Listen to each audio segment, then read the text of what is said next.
Assalamualaikum warahmatullahi wabarakatuh. Perkenalkan, nama saya Rini dan di samping saya Ibu Era. Kebetulan Ibu Era ini pemanfaat dari Go Digital ASEAN yang pertama dan sekarang dilanjut dia mengikuti program Grow Digital yang kedua. Pada program Go Digital yang pertama, dia hanya menjalankan bisnisnya melalui pemasaran online dan laporan keuangan saja. Tapi sekarang setelah dia mengikuti Grow Digital yang kedua, dia bisa menerapkan Go Green. Dia bisa mengolah limbah dari produknya, itu bisa diolah menjadi pupuk. Selain bisa dijadikan olahan makanan, sayur dan lain sebagainya, sekarang limbah melinjo ini atau kulit melinjo ini bisa dijadikan pupuk untuk tanaman di sekitar kebun kami ya. Keceprek ini kan biasanya kita dipakai hanya isinya doang, biji melinjonya doang dijadikan produk, dan sekarang ini kita kulitnya daripada kita buang jadi sampah kan mending kita olah. Jadi kita olah jadi pupuk buatan ini. Kita olah dari 1 kilo kulit dicampur sama M4 dan 2 liter air. Jadi kita masukkan ke ember lalu didiamkan, tunggu beberapa hari baru kita bisa disiramkan ke tanaman-tanaman yang ada di sekitar rumah.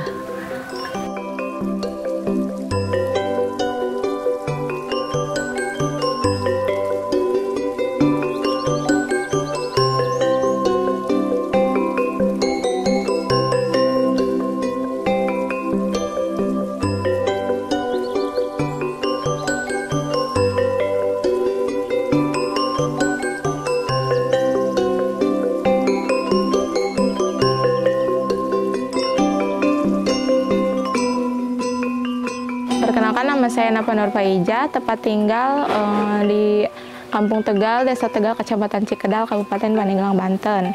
Saya mengikuti Go Digital dari tahun 2020 dan yang terakhir Grow Digital 2023.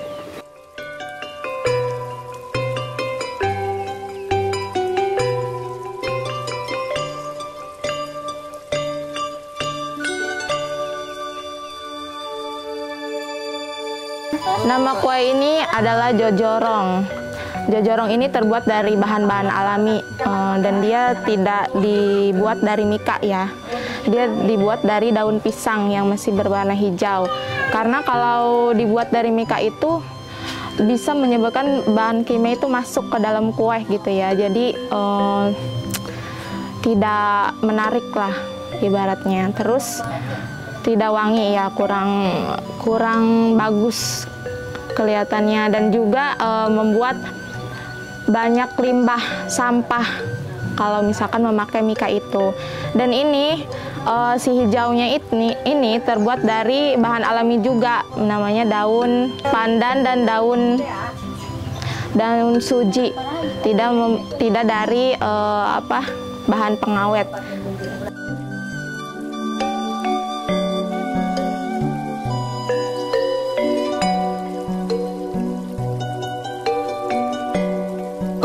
Sekarang udah adanya online isinya sekarang ya, suka di pasar-pasarin ini nih. Jadi alhamdulillah gitu, istilahnya kebagian 25 apa 30 sehari gitu. Apalagi kalau ada yang pesen. Kalau ada pesen mah dapat 100 juga, dapat 100, dapat 80 gitu. Per orang ya? Iya, per orang gitu. Kalau misalkan jualannya keliling itu kan produknya paling berapa ya? Paling kejual sedikit lah, nggak seluruhnya gitu. Jadi banyak yang sisa gitu, dan sisanya itu dibagiin buat ibu-ibu yang lain, akhirnya dibawa pulang. Jadi nggak kejual lah ibaratnya. Kalau misalkan lewat online ini jadi kebantu gitu. Jadi kejual separohnya dan yang sisanya itu baru kita kelilingin gitu dari kampung ke kampung. Maknya santannya kerasa, garamnya kerasa. Ini jojorong khas Banten, buatan Bu Ania, Bu Teta Kria, Bu Mimin, Bu Apia. Ya Allah, ngerasainnya ya Allah, nikmatnya. Enak banget. Yang penting mah kita cobalah Bu, kita berusaha merubah, karena ternyata pemanasan suhu kan Banten di Cianjur aja sekarang udah panas banget gitu. Ternyata pemicu pemanasan global kalau lihat di TV-TV juga kan itu ada di supermarket sekarang sudah tidak menyediakan plastik juga. Nah coba sekarang ke pelanggan kita rubah, karena memang penggunaan plastik sama styrofoam itu pemicu munculnya zat karbon.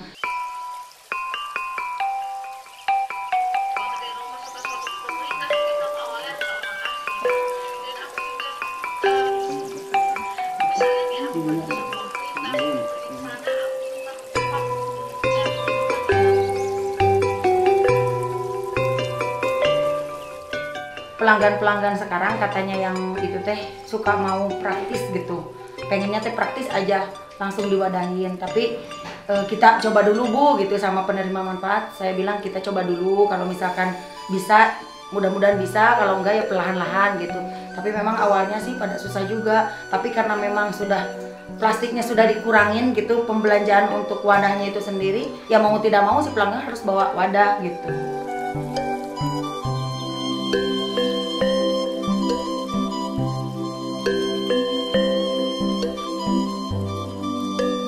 Terus kalau pencatatan keuangan, ternyata dengan dicatat itu terlihat pemasukan, pengeluaran, bahkan tenaga kita itu harus dihitung. Kan itu kalau orang kampung mah menghitung teh dari belanja aja sama penjualan, tenaga kita nama nggak dihitung. Nah ternyata itu sangat penting gitu.